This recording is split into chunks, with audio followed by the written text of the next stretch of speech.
In the ancient lands where dust whispered tales of patriarchs and promises, a particular family, that of Jacob, bore the weight of both profound blessing and piercing human frailty.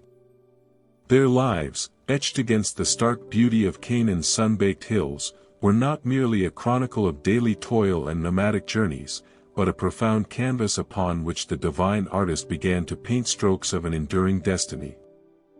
For any soul who has ever known the ache of being misunderstood, the burning injustice of envy's gaze, or the shattering blow of trust betrayed, the echoes of this family's saga resonate with a timeless, unsettling familiarity.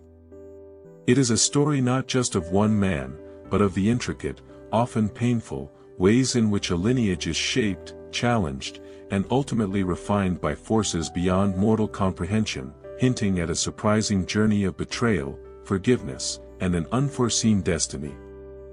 This narrative invites us to step into a world where the bonds of kinship, intended to be a source of unwavering strength, instead became a crucible for unprecedented suffering, a stark reminder of the fragile nature of human connection when shadowed by resentment.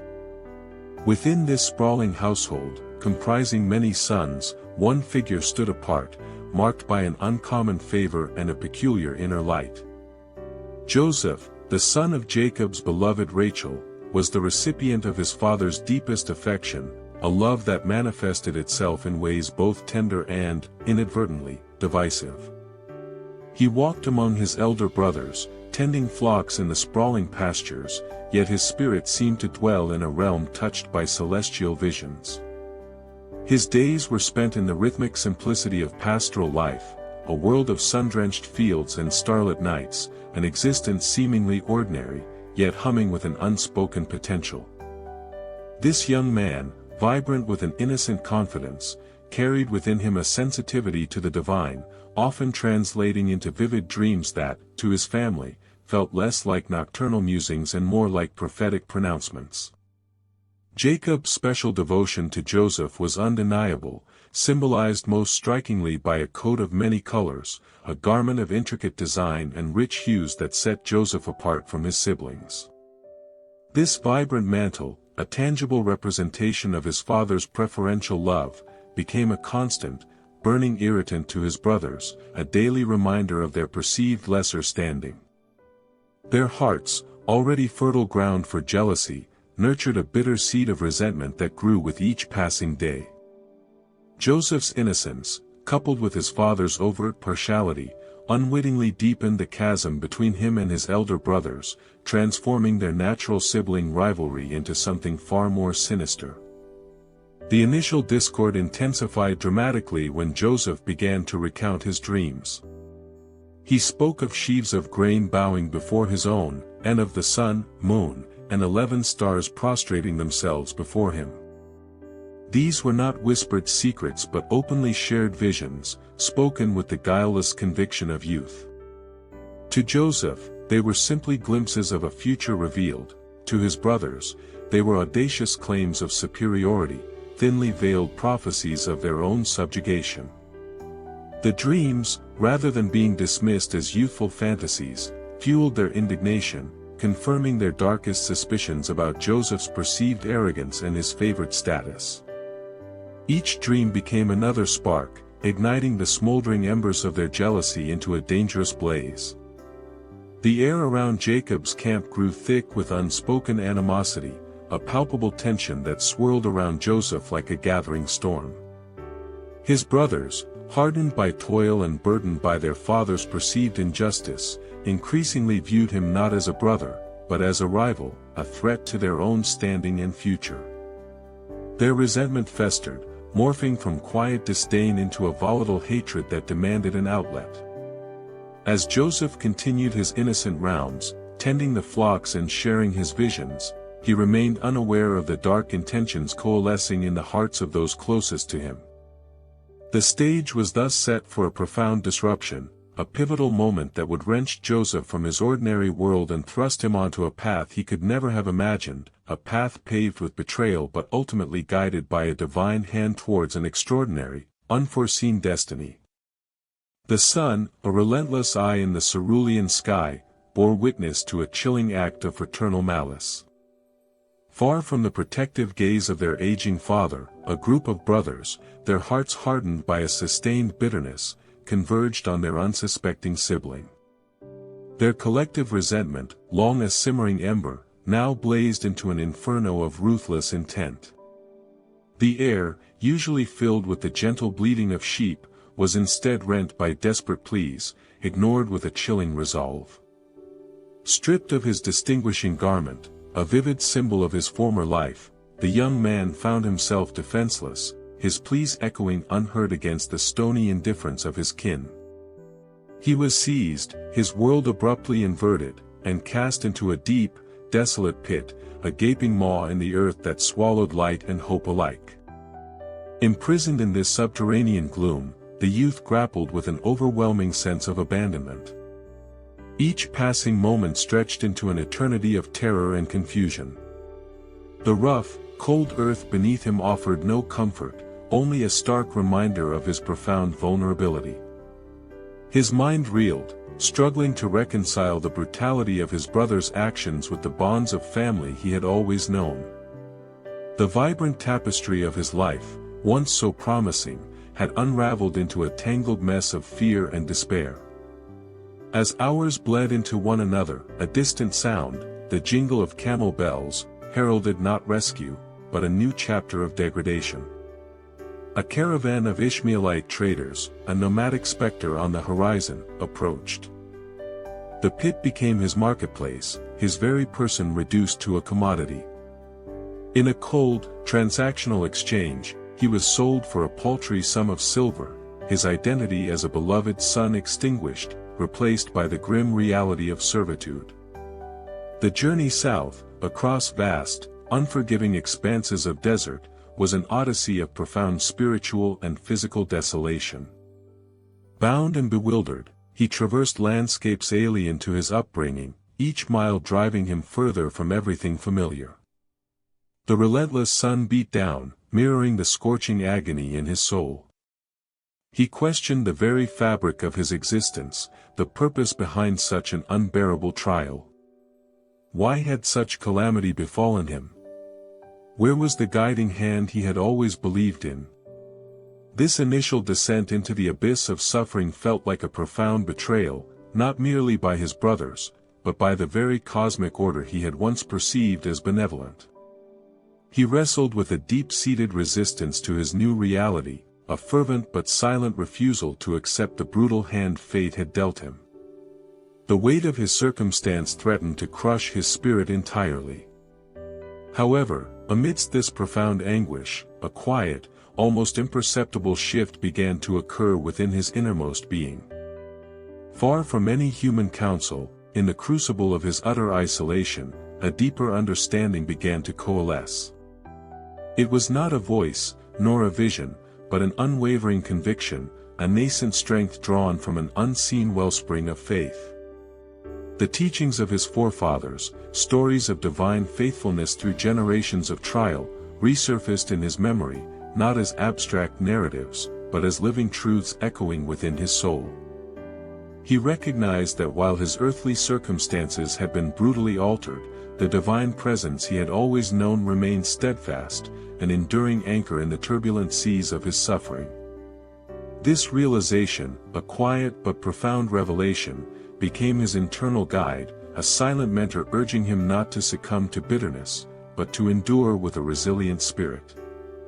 It was an acceptance, not of the injustice itself, but of the path he was now compelled to walk, trusting in a purpose beyond his immediate comprehension. Consequently, as the dusty trails gave way to the fertile lands bordering the Nile, a significant threshold was crossed. The pyramids, looming majestically in the distance, signaled not just a change in geography, but a complete severance from his former life. He entered Egypt, a land of foreign tongues and unfamiliar customs, no longer Joseph the favored son, but merely property, a slave among many. This physical entry into a new world solidified his commitment to his arduous journey. He shed the last vestiges of his past identity, albeit forcibly, and prepared to face whatever trials awaited him in this strange new realm, carrying only the quiet resolve that had begun to blossom in his heart. The crossing of this literal and metaphorical boundary marked a definitive departure from the familiar, plunging him into the unknown, yet with a burgeoning sense of internal fortitude. Arriving in Egypt, a land of formidable pyramids and an ancient, intricate civilization, the young man found himself thrust into an entirely new stratum of existence. Despite the brutal circumstances of his arrival as a slave, an undeniable, almost palpable grace seemed to attend his every action. His innate diligence, his meticulous attention to tasks, and an intrinsic integrity shone through the bleakness of his servitude, setting him apart from others in similar plight. It was not merely human capability that distinguished him, but a subtle, yet profound, anointing that seemed to guide his hands and sharpen his mind. His first owner, Potiphar, a high-ranking officer in Pharaoh's court and captain of the guard, possessed a keen eye for competence and quickly discerned this exceptional quality, recognizing it not merely as skill, but as a deeper, inexplicable blessing that permeated Joseph's very presence. Consequently, Joseph's ascent within Potiphar's household was remarkably swift. He was entrusted with immense responsibility, overseeing all aspects of the formidable estate, from the granaries to the servants. The prosperity of Potiphar's home became directly linked to Joseph's astute management, a tangible testament to the divine favor resting upon him. Potiphar, a man accustomed to power and observation, could not help but notice that the Lord was with him, a testament to an unseen force guiding Joseph's endeavors, transforming every task he undertook into an avenue of success. This period showcased not only Joseph's burgeoning administrative acumen but also the unwavering presence of a higher power, orchestrating even the minutiae of his daily duties. However, this elevation brought with it an unforeseen and perilous challenge. His rising prominence and striking appearance inevitably drew the unwanted attention of Potiphar's wife. She sought to ensnare him in a web of illicit desire, but Joseph, anchored by an unshakable moral compass and a deep reverence for the divine, steadfastly resisted her advances. His refusal was not merely an act of personal virtue but a profound declaration of allegiance to a transcendent standard, a refusal to betray the profound trust placed in him, both by his master and by his God. This act of unwavering integrity, ironically, yielded a cruel retribution. Spurned and consumed by vengeful rage, she fabricated a devastating accusation against him, twisting his steadfastness into an act of aggression. Without a moment's further inquiry, Potiphar, likely torn between his wife's fury and his own observations of Joseph's character, but ultimately swayed by the public shame, cast Joseph into the king's prison, a grim, stone-walled enclosure reserved for Pharaoh's own captives. This marked a dark return to confinement, a bitter echo of the desolate pit from which he had been initially drawn. Yet, even within these oppressive walls, the divine hand remained subtly at work. The prison warden, much like Potiphar before him, soon observed an inexplicable competence and trustworthiness in Joseph. He was given charge over all the other prisoners, demonstrating that even in the lowest depths, divine providence continued to elevate and empower him, ensuring his skills and character were not left dormant.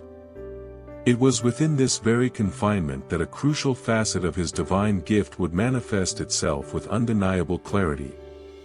Among his fellow inmates were Pharaoh's chief cupbearer and chief baker, both having incurred the king's displeasure. One night, both men experienced vivid, unsettling dreams that left them deeply troubled. Joseph, perceiving their distress, offered to interpret them, not from his own intellect, but through a profound conviction that interpretations belong to God. He accurately foretold the cupbearer's restoration to his position and the baker's impending execution, a stark demonstration of prophetic insight, a pure conduit for divine messages. This marked a significant revelation of his unique spiritual endowment, a clear sign of the Almighty actively working through him, even while he languished in chains, laying the groundwork for future, monumental interventions. Throughout these harrowing experiences, betrayal, slavery, false accusation, and imprisonment, Joseph never wavered in his fundamental commitment to his spiritual journey. He did not curse his fate, nor did he abandon his profound faith. Instead, he continued to serve with diligence, his integrity unblemished, his spirit remarkably unbroken. This unwavering resolve, born of a deep-seated trust in an overarching divine plan, underscored his complete surrender to the path set before him. He had indeed crossed the threshold into a truly unfamiliar world, and despite its profound hardships, he embraced its challenges as part of a larger, unseen purpose, demonstrating a profound and enduring commitment to the adventure unfolding before him. Despite the profound clarity of these pronouncements, a stark reality soon materialized. The chief cupbearer, indeed restored to his esteemed position within the royal court, quickly allowed the memory of the young interpreter to fade into the recesses of his mind. The promise made in the dim confines of the prison, a pledge of remembrance and intercession, remained unfulfilled. For the man who had brought light to his troubled dreams, this oversight was not merely an act of forgetfulness but a profound test of endurance. He remained in his cell, the stone walls a constant, tangible reminder of the world's indifference and the bitter taste of hope deferred. 2 long years stretched into an agonizing eternity within the prison's confines. Each sunrise brought not liberation, but another day of confinement, each sunset a deepening shadow of unfulfilled expectation. One might easily succumb to despair in such circumstances, allowing bitterness to take root and choke the fragile shoots of faith. Yet, within this crucible of waiting, the prisoner's resolve was not broken but refined. He grappled with the profound questions of divine timing and human fallibility, wrestling with the temptation to question the very purpose that had seemed so clear in his earlier visions. This prolonged period of obscurity served as a unique school of humility and patience, deepening his reliance not on human promises, but solely on the unwavering providence of the Most High. It challenged him to maintain an internal equilibrium, a quiet steadfastness, even when external circumstances offered no immediate solace or vindication. Meanwhile, in the opulent halls of power, a different kind of disquiet began to stir.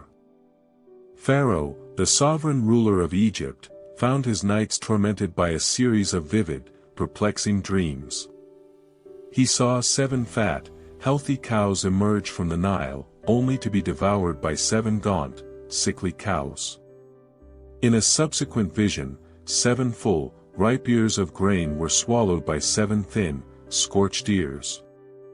These nocturnal visitations left the king deeply troubled, a profound sense of impending doom settling upon his spirit. He summoned all the wise men, magicians, and soothsayers of Egypt, demanding an explanation, a key to unlock the unsettling riddles that plagued his sleep. The king's distress was palpable, a heavy cloak draped over the entire court. His advisors, renowned for their esoteric knowledge and interpretive prowess, found themselves utterly confounded. Their collective wisdom, usually a ready source of explanation for every omen and sign, proved futile against the cryptic nature of Pharaoh's dreams. A profound silence fell over the assembly, punctuated only by the king's frustrated sighs, as no one could offer a satisfactory interpretation. It was in this moment of collective bewilderment, this acute crisis of royal insight, that a flicker of recollection ignited within the chief cupbearer's mind. The memory of the young Hebrew, the precision of his past interpretations, suddenly resurfaced with startling clarity. Thus, the forgotten prisoner was remembered. With an urgency befitting royal decree, Joseph was summoned from the depths of his confinement. He was hastily shaved and provided with fresh garments, a symbolic shedding of his prison identity before stepping into the dazzling light of Pharaoh's presence. Standing before the most powerful man in the known world, Joseph exhibited no trace of resentment for his prolonged suffering or bitterness towards the cupbearer's neglect. With characteristic humility, he attributed the ability to interpret not to his own intellect or spiritual prowess, but firmly to the divine source, declaring that God will give Pharaoh a favorable answer. He presented himself not as a seer, but as a vessel, an instrument for a higher message. The divine revelation unfolded with astonishing clarity. Joseph explained that both dreams carried the same profound message: 7 years of abundant prosperity, an unprecedented period of plenty, would sweep across the land of Egypt, followed immediately by 7 years of severe famine, a desolation so profound it would obliterate all memory of the preceding abundance. The lean years would consume the fat years, leaving the land and its people in dire straits. The repetition of the dream, he elucidated, signified its certainty and its imminent arrival, a clear and undeniable warning from the heavens themselves. Beyond mere interpretation, Joseph offered a path forward, a strategic blueprint for survival. He advised Pharaoh to appoint a discerning and wise man to oversee the entire land, establishing a system to collect and store a fifth of all harvest during the 7 years of plenty.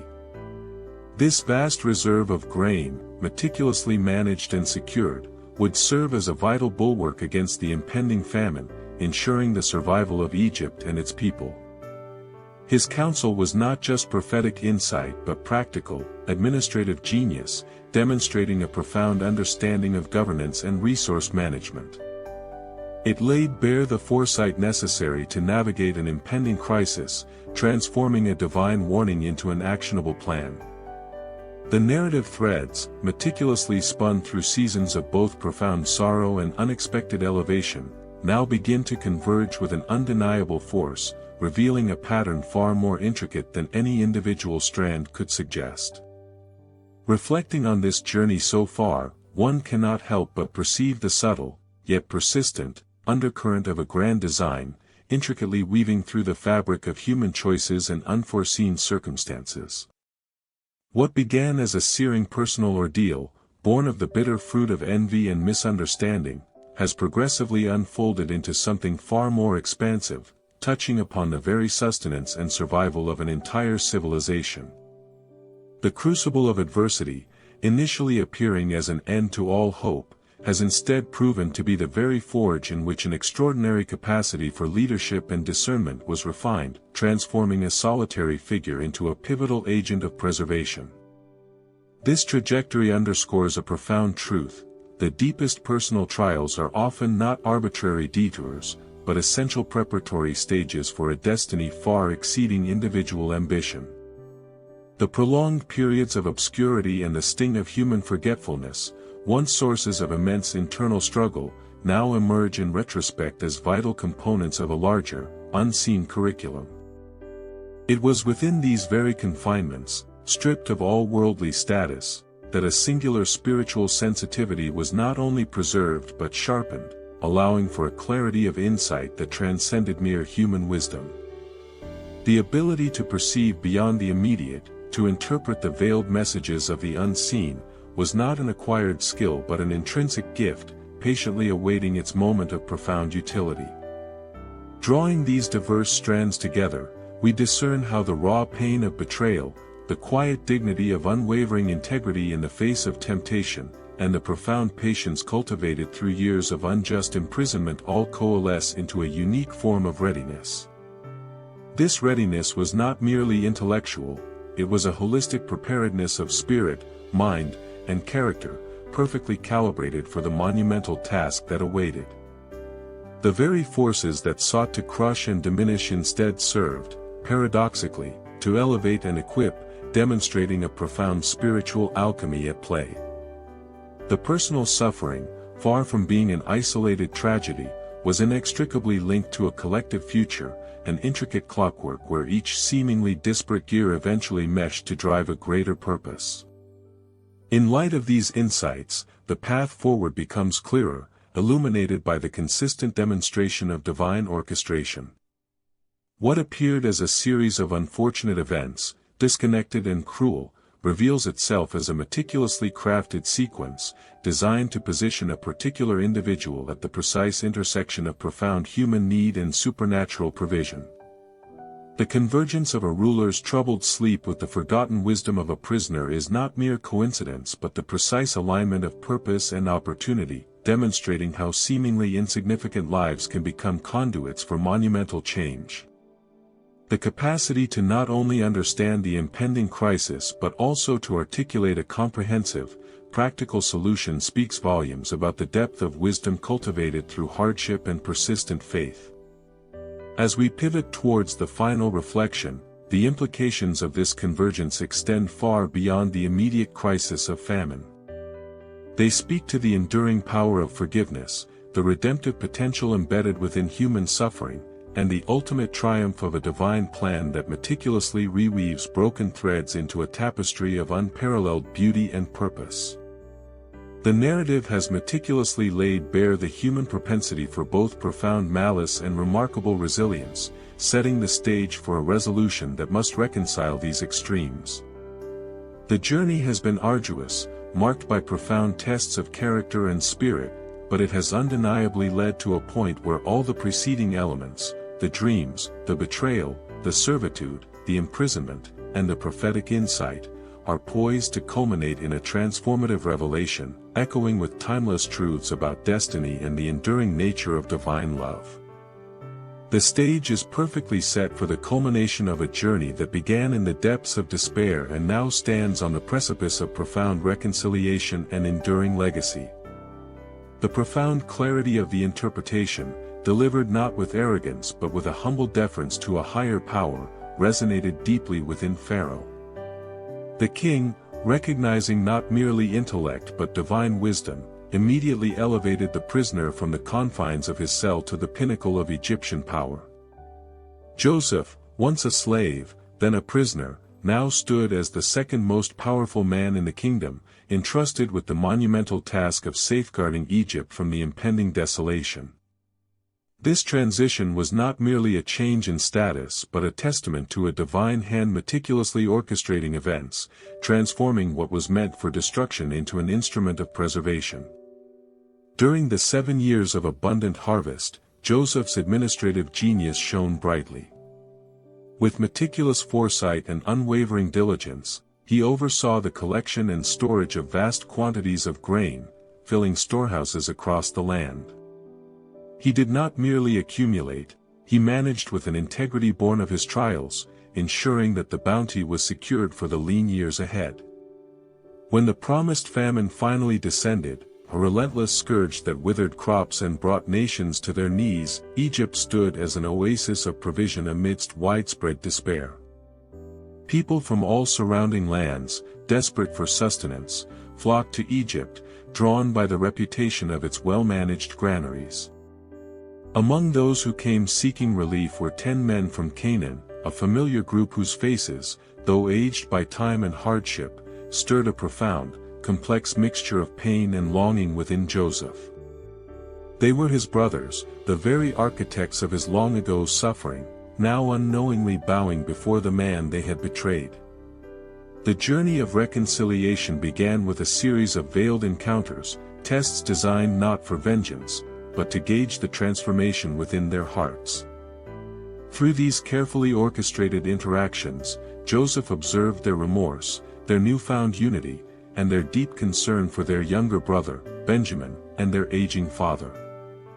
The layers of deceit and fear slowly peeled away, revealing a genuine shift in their character, a readiness for the profound revelation that awaited them. The climactic moment arrived with an emotional intensity that transcended words. Joseph, no longer able to contain the years of suppressed emotion, revealed his true identity to his stunned brothers. Their fear, initially palpable, slowly gave way to an overwhelming sense of awe and profound regret. It was in this moment of raw vulnerability and confession that Joseph uttered words that would forever echo as a testament to divine sovereignty and the transformative power of forgiveness. "You meant evil against me, but God meant it for good, to bring it about that many people should be kept alive, as they are today." This was not merely an act of absolution, but a profound theological declaration, an articulation of how even the darkest human intentions can be woven into a larger, benevolent divine tapestry. The reconciliation that followed was not merely a familial reunion, it was a profound act of healing and mending of a fractured lineage destined to become a great nation. Joseph brought his entire family, his father, his brothers, and their households, to dwell in the fertile land of Goshen, providing them with sustenance and security. His life, once marked by the deep wounds of betrayal, became a living testament to the redemptive power of divine providence. He had not only preserved a nation but had also ensured the survival of the very family through whom God's covenant promises would continue to unfold. His journey from the pit to the palace was a vivid illustration that no human malice, no depth of suffering, can thwart the ultimate purposes of the Almighty. In the end, Joseph's narrative transcends the tale of an individual's triumph over adversity. It offers a timeless paradigm for understanding the intricate dance between human will and divine design. It teaches that true strength lies not in avoiding suffering, but in enduring it with faith, trusting that even the most painful detours are often integral to a greater, unfolding masterpiece.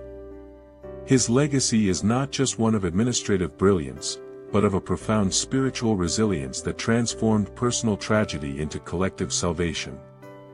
It is an enduring whisper across generations, reminding us that betrayal, though it scars, does not define, that forgiveness, though challenging, liberates, and that destiny, though often veiled, is always guided by a loving hand, repurposing our deepest wounds for our highest calling. The true practice begins now, in recognizing the unseen hand in our own lives, choosing grace over grievance, and trusting that even in our darkest valleys, a surprising path to purpose is being forged.